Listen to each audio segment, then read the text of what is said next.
Assalamualaikum warahmatullahi wabarakatuh. Halo, selamat siang teman-teman. Kami di sini dari kelompok 5 akan memaparkan sebuah video materi mengenai partisipasi politik dan budaya politik. Selanjutnya, langsung saja simak video dari kelompok kami. Selamat menyaksikan.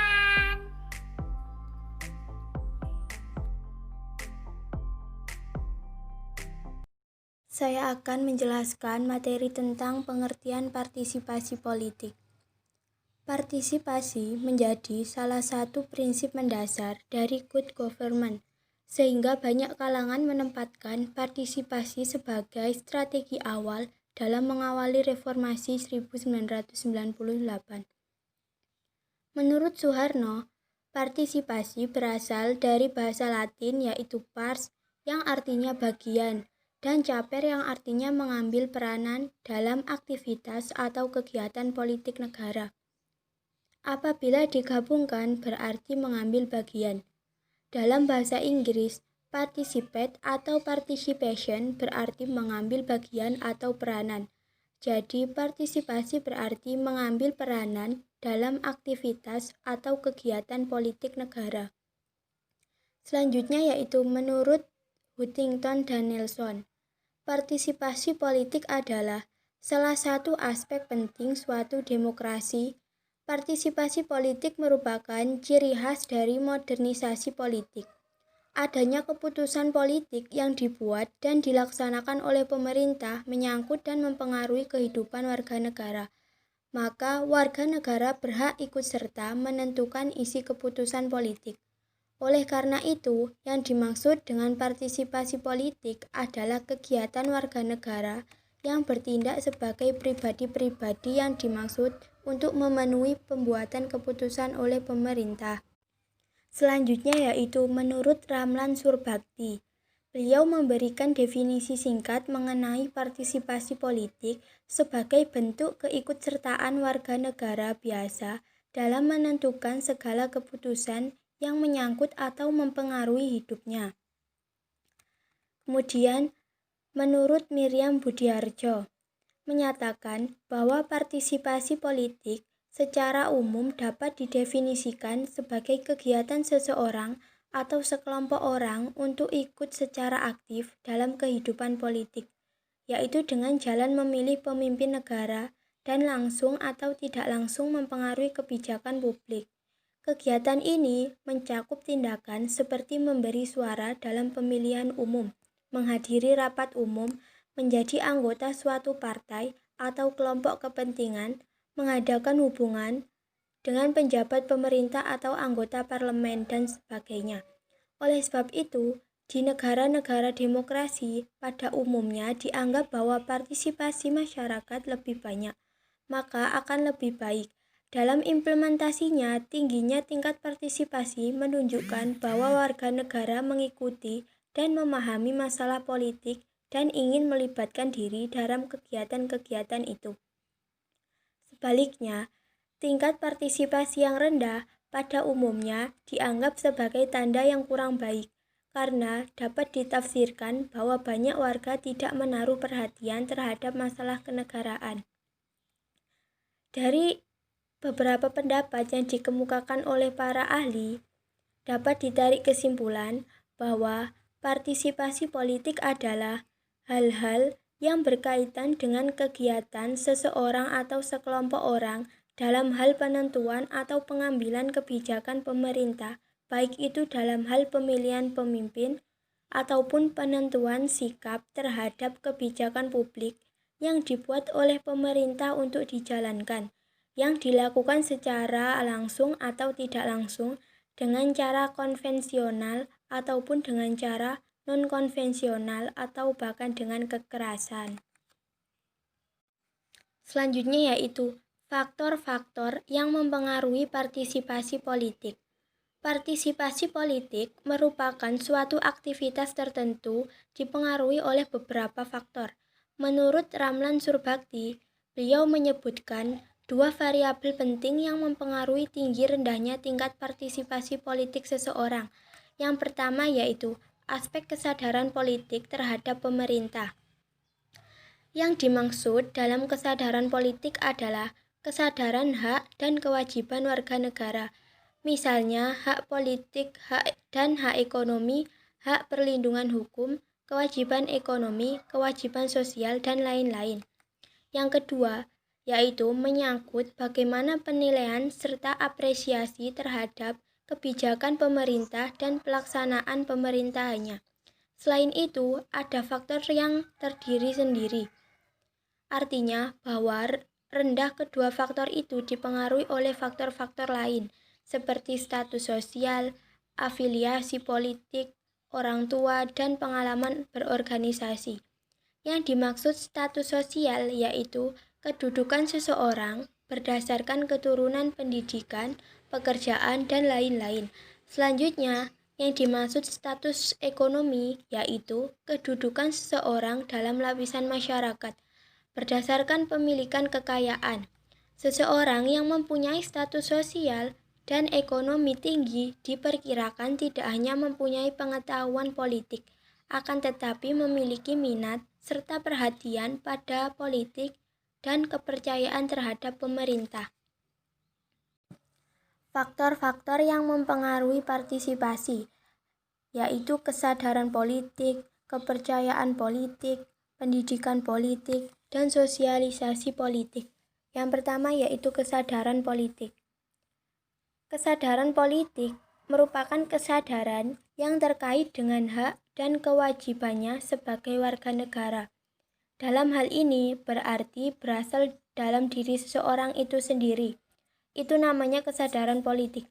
Terkait dengan misal penggunaan hak suara ataupun penyampaian pendapat dalam suatu forum atau pemilihan, misalnya pemilihan ketua kelas dan sebagainya.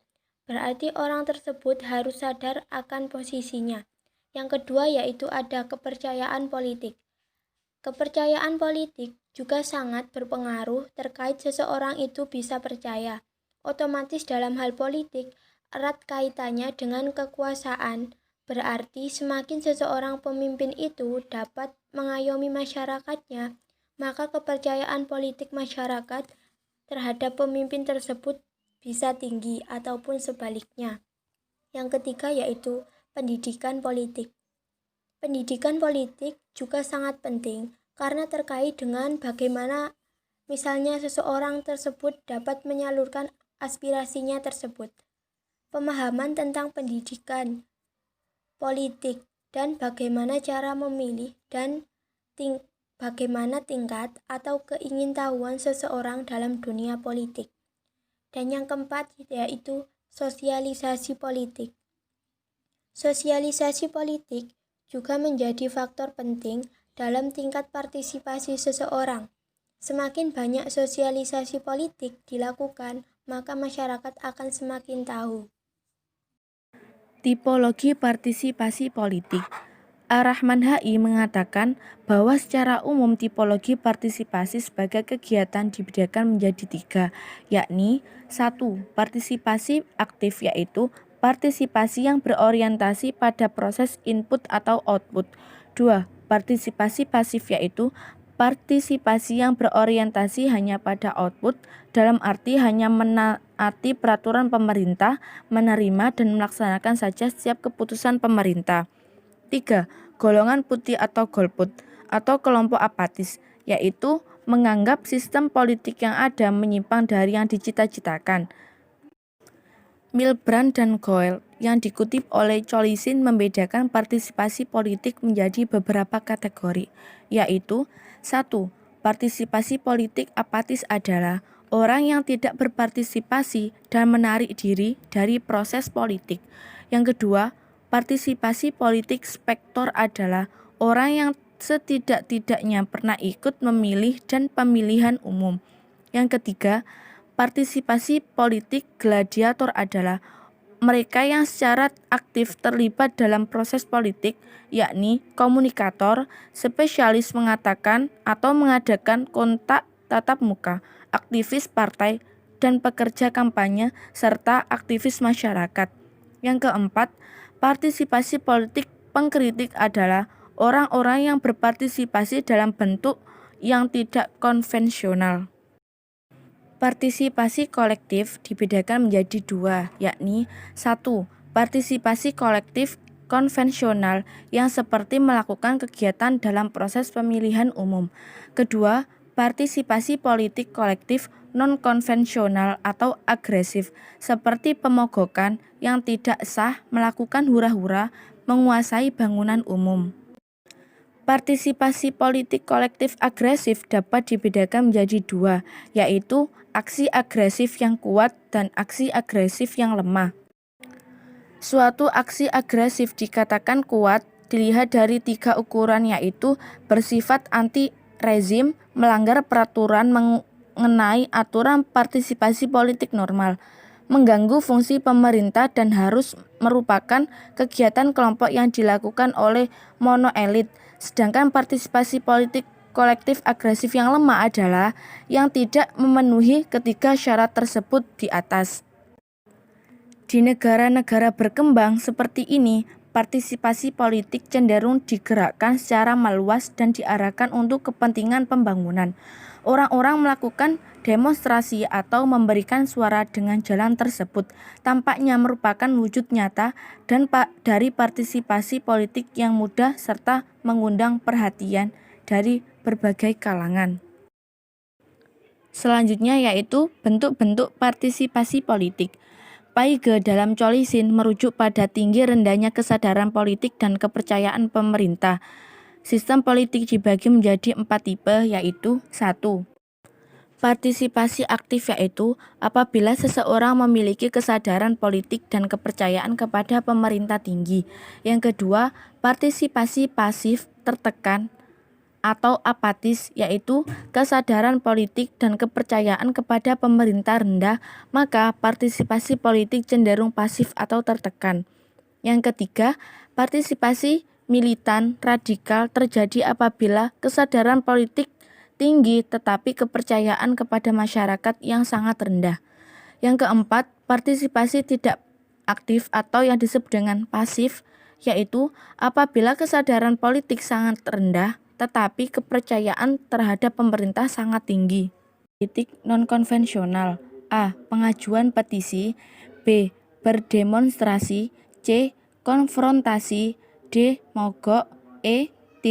Tindak kekerasan politik terhadap harta benda atau pengkerusakan, pemboman, pembakaran. F.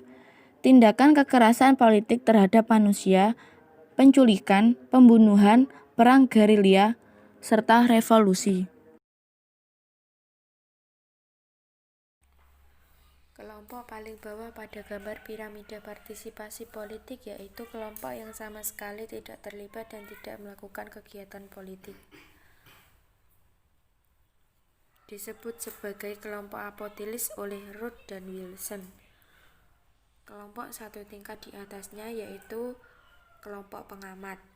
Kelompok ini biasanya menghadiri rapat umum parpol, membicarakan politik, mengikuti perkembangan lewat media, memberikan suara dalam pemilu. Kemudian satu tingkat di atas kelompok pengamat yaitu kelompok partisipan. Pada kelompok ini aktivitas yang dilakukan seperti menjadi petugas kampanye, anggota aktif partai, dan kelompok kepentingan dalam proyek sosial. Kemudian kelompok yang paling atas di tingkat piramida dalam kelompok adalah aktivis.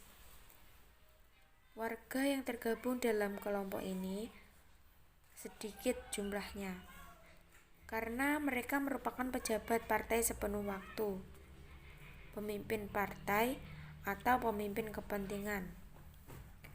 Bentuk partisipasi yang dilakukan oleh pemuda yakni berupa demonstrasi, pemogokan, dan kegiatan protes.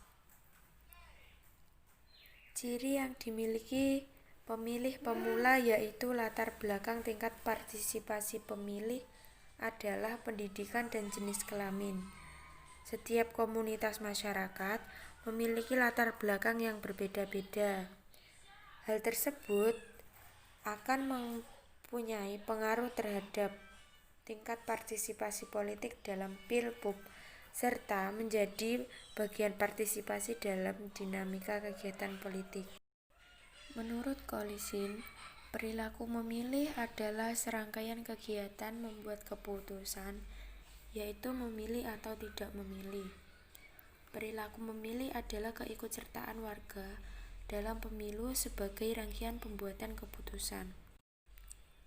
Perilaku memilih terbagi atas perilaku politik, pendekatan dalam perilaku memilih, teori behavioralisme, teori pilihan rasional. Menurut Ramlan Surbakti, perilaku politik adalah kegiatan yang berkenaan dengan proses pembuatan dan keputusan publik. Perilaku politik berkaitan dengan tujuan masyarakat, kebijakan mencapai tujuan, dan sistem kekuasaan yang memungkinkan adanya suatu otoritas untuk mengatur suatu kehidupan bermasyarakat. Ada 3 analisis untuk melakukan kajian terhadap perilaku politik, yakni individu, aktor politik, agresi politik, dan tipologi kepribadian politik. Yang dimaksudkan individu aktor politik adalah meliputi aktor politik pemimpin, aktivis politik, dan individu warga negara biasa. Sedangkan agresi meliputi individu aktor secara kolektif seperti birokrasi partai politik, kelompok kepentingan, dan lembaga bangsa. Adapun yang dikaji dalam tipologi kepribadian politik yaitu tipe kepribadian otoriter dan demokrat. Jadi, dari hasil pendekatan tersebut tercipta sebuah model tentang faktor-faktor yang mempengaruhi perilaku politik individu aktor politik, yakni lingkungan sosial politik tak langsung, seperti sistem politik, sistem ekonomi, sistem budaya, dan sistem media massa. Lingkungan sosial politik langsung yang mempengaruhi dan membentuk kepentingan aktor sebagai keluarga, agama, sekolah, dan kelompok pergaulan. Dan struktur kepribadian yang tercermin dalam sikap individu. Pendekatan dalam perilaku memilih. Menurut pendekatan struktural, kegiatan memilih dilihat sebagai produk dari konteks struktur yang lebih luas, seperti struktur sosial, sistem partai, sistem pemilihan umum, permasalahan dan program yang ditonjolkan partai. Sedangkan pendekatan sosiologis cenderung menempatkan kegiatan memilih dalam kaitan dengan konteks sosial. Pendekatan ekologis hanya relevan apabila dalam suatu daerah tersebut terdapat perbedaan karakteristik pemilih berdasarkan unit teritorial seperti desa, kelurahan, kecamatan, dan kabupaten. Selanjutnya, pendekatan psikologi sosial. Salah satu penjelasan dari sisi psikologi sosial untuk menjelaskan perilaku memilih dalam pemilihan umum adalah konsep identifikasi partai. Yang terakhir, pendekatan pemilihan rasional, melihat kegiatan pemilih sebagai produk kalkulasi untung rugi. Teori behavioralisme. Teori ini menitik beratkan perhatian pada tindakan politik individu yang menunjukkan sejauh mana peranan pengetahuan politik sehingga terpengaruh pada perilaku politiknya. Teori ini mengatakan bahwa motivasi utama tindakan atau perilaku politik manusia adalah hasrat untuk melipat gandakan dan memanfaatkan sesuatu yang bernilai, menurut Nasiwan. Selanjutnya, model psikologi menurut David Huston. Yang pertama yaitu situasi stimulan yang membangkitkan tindakan di dalam lingkungan. Contohnya, menggabungkan diri dengan partai politik sebagai bentuk upaya memperoleh akses kekuasaan. Lalu timbul semacam dorongan sehingga melakukan sebuah upaya guna memperoleh respon yang memuaskan. Variabel individu semacam keturunan, usia, jenis kelamin, kondisi fisiologi. Kondisi ini yang menentukan cara orang memahami suatu kesempatan yang tersedia, misalnya berupa tindakan politik seperti dukungan saat memilih, bergabung dengan partai politik, dan lain sebagainya. Selanjutnya yaitu teori pilihan rasional. Menurut James, teori rasional adalah gagasan yang pada dasarnya seseorang itu mengarah jelas pada tujuan dan tujuan itu ditentukan oleh nilai atau pilihan. Nah, teori ini memiliki dua unsur utama, yaitu aktor dan sumber daya. Sumber daya adalah sesuatu yang menarik perhatian dan yang dapat dikontrol oleh aktor. Menurut Joel Richard, aktor dipandang sebagai manusia yang memiliki tujuan atau maksud. Artinya, aktor itu mempunyai tujuan untuk mencapai suatu tujuan. Selain itu, aktor juga mempunyai nilai dan pilihan. Teori ini tidak memandang apa yang menjadi pilihan atau apa yang menjadi pilihan sumber aktor. Pengertian budaya politik atau kebudayaan sangat luas lingkupannya, di mana mencakup pola pikir, sikap, perilaku, atau tindakan, dan peralatan. Sementara itu, politik bertalian dengan kebijakan dan pemerintah. Oleh karena itu, budaya politik dapat dimaknai pola pikir, sikap, perilaku, dan peralatan berkenaan dengan kebijakan dan pemerintahan. Sistem politik adalah budaya politik atau political culture yang mencerminkan faktor subjektif, di mana politik adalah keseluruhan dari pandangan-pandangan politik, seperti norma-norma, pola-pola orientasi terhadap politik, dan pandangan hidup pada umumnya.